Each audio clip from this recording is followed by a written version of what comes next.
ابتسم وانتظر القدر، فالقدر يبدع في تصفية الحسابات. لا أحب الشماتة بأحد، ولكن يعجبني الزمان حين يدور. أهلا بكم في قناة حكاوي الغلابة. اسمع قصة سقوط الفنان محمد رمضان من على المسرح بعد الفاصل، ولا تنسى الإعجاب بالفيديو والاشتراك في القناة وتفعيل الجرس ليصلك كل جديد.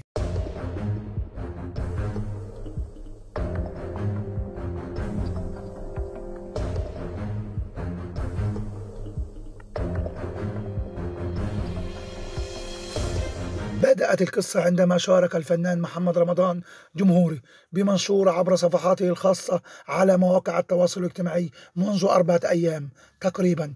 جاء نصه 5 مليون جنيه للي حيكتب اسم أغنيتي الجاية، وهو الأمر الذي فاجأ جمهوره بسبب ضخامة المبلغ. وبدأت وظلت التساؤلات حول هل سيصدق بالفعل إذا فاز أحدهما، أم إنها مجرد دعاية من أجل أغنية جديدة والسعي وراء الترند. إنه رمضان كالعادة يفاجئنا بأكاذيبه المعروفة، والهدف منها هو السعي وراء الترند.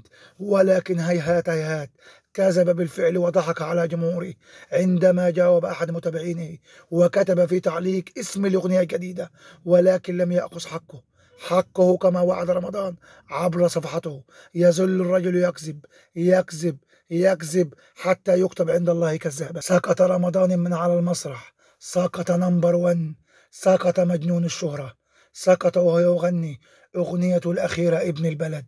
كأن القدر يقول له اعمل ما شئت فإنك ساقط، اعمل ما شئت فإنك راحل مع مرور الزمن، افعل ما شئت وتمايل وتمايع أمام الناس وارقص عاريا، ستسأل يوما ما على ما تفعله.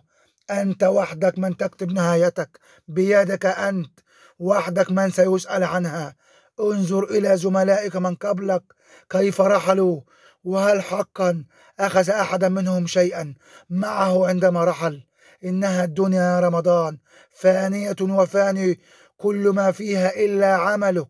إنها الدنيا يا رمضان لا تدوم لأحد، ولو دامت لأحد ما وصلت إليك. إنها مسألة وقت وستزول كما زال من قبلك.